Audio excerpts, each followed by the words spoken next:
we heard very clear assurances from almost all, without exception, members of the NATO yesterday that Ukraine will become a member of NATO. At the same time, we are adequate. We understand that while the war is ongoing, this is not possible. But as was very clearly stipulated by Jens Stoltenberg at the final concluding press conference, once the war is over, Ukraine will receive an invitation to NATO.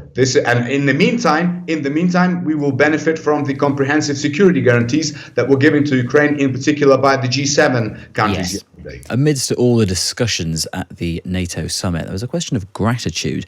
Ben Wallace, the UK Defence Secretary, suggested Ukraine should show more gratitude for the military equipment they've received from the West, instead of simply presenting their backers with an escalating Amazon-style list of weapons they want. I'm not Amazon, Ben Wallace said. People want to see gratitude.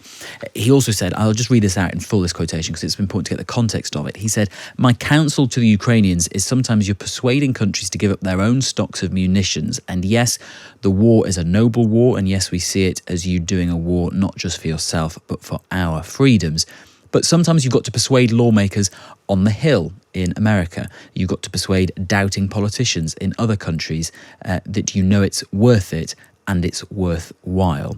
When asked about those comments, President Zelensky said, "I thought that we always were very grateful to the United Kingdom."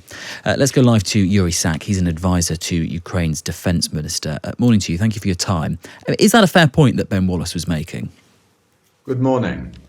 Ben Wallace has been and remains one of the greatest supporters of Ukraine. He's a personal friend of Ukraine's Minister of Defense, Alexei Reznikov. I personally have given, by today, more than 300 interviews to the UK media, and I don't think you will find one in which I would not personally thank the UK government, Mr. Wallace, and the UK and the people of the United Kingdom for standing with Ukraine in these difficult times. Now, at the same time, we do perhaps sometimes come across as a little impatient when it comes to receiving the weapons that we're requesting from our partners. And I hope we can be forgiven for this impatience.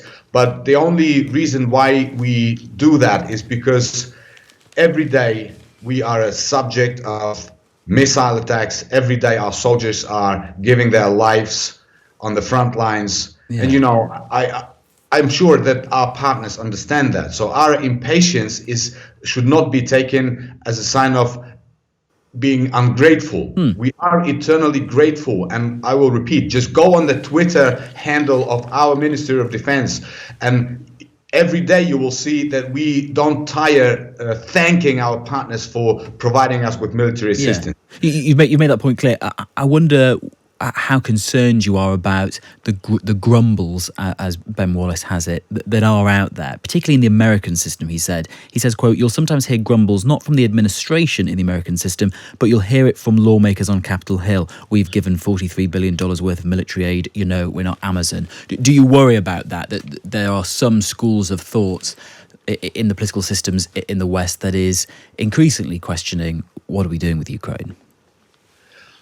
I have personally visited the Capitol Hill on a number of occasions, and I have met with representatives of both the Republican Party and as well as the Democrat Party. And, I've not seen a sign of, yes, I have been asked questions, but at the same time, the strong bipartisan support is dictated by a common understanding of the threat that Russia poses. And there are, of course, certain differences of opinion, and it's normal in a democratic society. It is okay to have a different opinion. It is okay to ask questions. This is what we are actually fighting for on the front lines today, for the free world, for our shared values.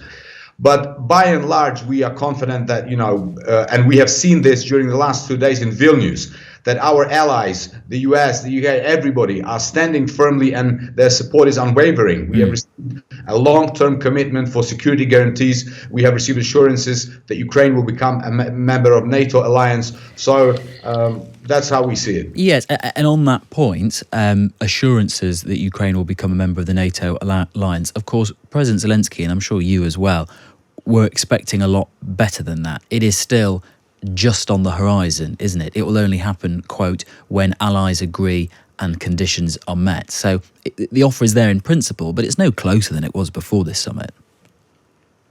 Well, actually, it is because, as I'm sure you know, the so-called membership action plan was scrapped, and the procedure of Ukraine's joining the alliance has been simplified.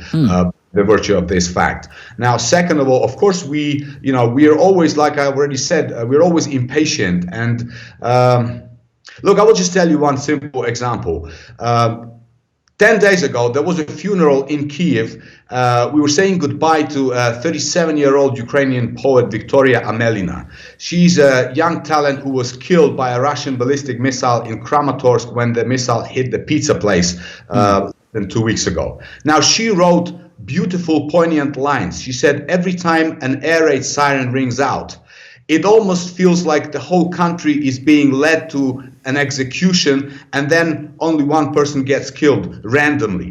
Now, this is the atmosphere we live in, and this is why we are in a hurry to end this war. We cannot allow this war to become a protracted war. And we understand that Ukraine's membership in NATO is a win-win for all.